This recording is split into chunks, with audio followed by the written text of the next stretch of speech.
మాసంలో దీపారాధన మహత్యం గురించి తెలిపే ఒక చిన్న కథ ఉంది. వశిష్ఠుడు జనక మహారాజుకు దీన్ని వివరంగా వివరించారు.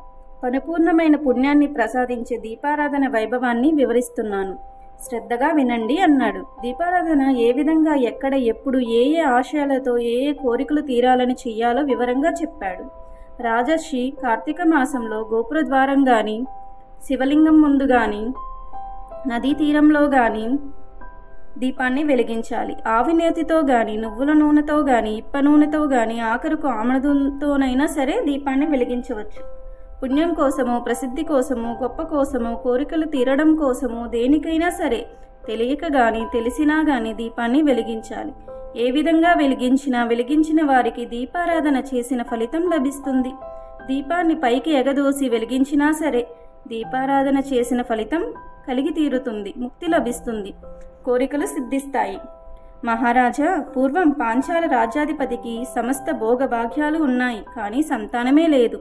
ఆ కొరతతో రాజదంపతులు ఎంతగానో కృంగిపోయారు. వారు అంతులేని దాన ధర్మాలు చేశారు, ఫలితం లభించలేదు. చివరకు రాజు గోదావరి ఒడ్డున తపస్సు చేయడం మొదలుపెట్టాడు. మహారాజు తపస్సు చేస్తున్న సమయంలోనే పిప్పలాద మహర్షి అక్కడకు వచ్చాడు. రాజు ఎందుకు తపస్సు చేస్తున్నాడో తెలుసుకున్నారు. మహారాజా, ఈ కార్తీక మాసంలో జపతపాలు చేయడం కంటే నిత్యం చేసే దీపారాధన వలన నీ కోరిక సిద్ధిస్తుంది అని చెప్పాడు. రాజు వెంటనే తపస్సు మాని రాజ్యానికి వెళ్ళాడు. శివప్రీతి కోసం అనేక పూజలు చేసి, పునస్కారాలు చేసి ప్రతిరోజు దీపారాధన చేశాడు. మహారాజుకి భగవంతుని అనుగ్రహం లభించింది. మహారాణి గర్భమును ధరించింది. 9 నెలలు నిండాక పన్నంటి పుత్రుడికి జన్మనిచ్చింది. రాజదంపతులు, నగర ప్రజలు ఎంతగానో సంతోషించారు. రాజ్యమంతటా ప్రతి ఒక్కరికి కార్తీక వ్రతం ఆచరించమని హెచ్చరికలను జారీ చేశారు. మహారాజు తన కుమారుడికి శత్రజిత్తు అనే పేరు పెట్టి అల్లారు ముద్దగా పెంచి పెద్ద చేశాడు. లేక కలిగిన సంతానమని గారాబం చేయడంతో శత్రజిత్తు దురలవాట్లకు లొంగిపోయాడు. వేశ్యల వెంట తిరుగుతున్న కారణంగా అతడంటే అందరికీ అసహ్యం ఏర్పడింది. ఆ నగరంలో అందమైన ఒక బ్రాహ్మణ ఇల్లాలు ఉండేది. ఒకనాడు శత్రజిత్తు ఆమెను చూశాడు.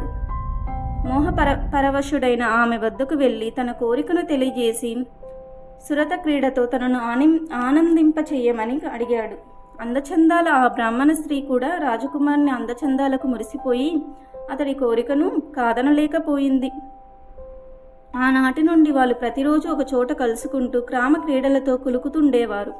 క్రమంగా వీరి రహస్య వ్యవహారం బట్టబయలై అందరికీ తెలిసింది.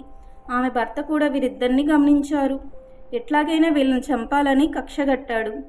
సమయం ఎప్పుడు దొరుకుతుందా అని ఎదురు చూస్తున్నాడు. అది కార్తీక పూర్ణిమ, సోమవారం. రాజకుమారుడు బ్రాహ్మణ స్త్రీ శివాలయంలో కలుసుకోవాలని నిర్ణయించుకున్నారు.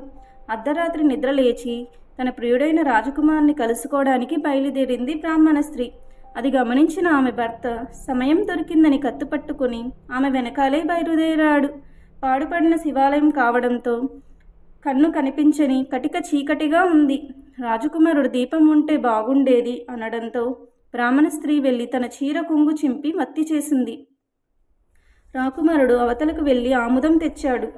ఆలయంలోని దీపకుందిలో ఆముదం పోసి వత్తి వేసి దీపం వెలిగించారు. ఆ వెలుగులోనే వాళ్ళు సల్లాపులు ఆడుకుంటున్నారు. తగిన అదను చూసి బ్రాహ్మణ స్త్రీ భర్త వారిద్దరి దగ్గరకు వచ్చారు. వారిని వెంటనే నరికేశారు. ఆ తర్వాత ఆ కత్తితోనే తాను పొడుచుకుని మరణించాడు. కైలాసం నుండి శివదూతలు, యమలోకం నుండి యమదూతలు కూడా వారిని తీసుకువెళ్ళటానికి వచ్చారు. శివదూతలు రాజకుమారుని, బ్రాహ్మణ స్త్రీని రథం ఎక్కించుకుని తమ వెంట కైలాసానికి తీసుకెళ్లబోతున్నారు.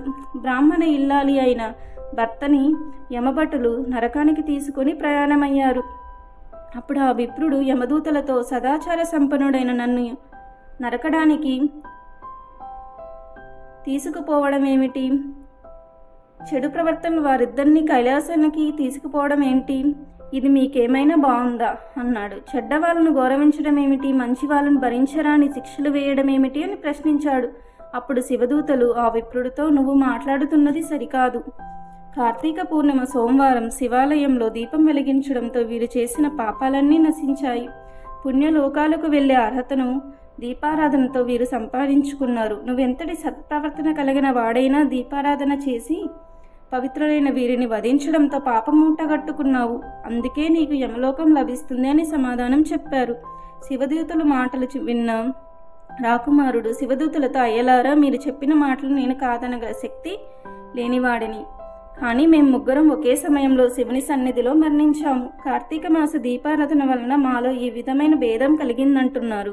కనుక దీపారాధన చేయడానికి అవసరమైన నూనెను తెచ్చి శివుని సన్నిధిలో దీపం వెలిగించిన నాకు దానివల్ల కలిగే పుణ్యఫలంలో కొంత ఈ బ్రాహ్మణునికి నేను దారపోస్తాను. మా ముగ్గురిని శివ సన్నిధికి తీసుకుపోమ్మని చెప్పి తన ఫలితంలో కొంత బ్రాహ్మణునికి దారపోశాడు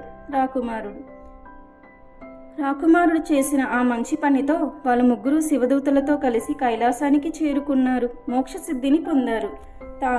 తనను చంపిన వాడిని కూడా రక్షించాలని రాజకుమారుడు అన్న మాటల వలన క్షమాగుణంతో దేన్నైనా సాధించవచ్చని తెలుసుకొని క్షమాగుణాన్ని అలవాటు చేసుకోవాలని ఈ కార్తీక మాస దీపారాధన మహత్యం చెబుతుంది.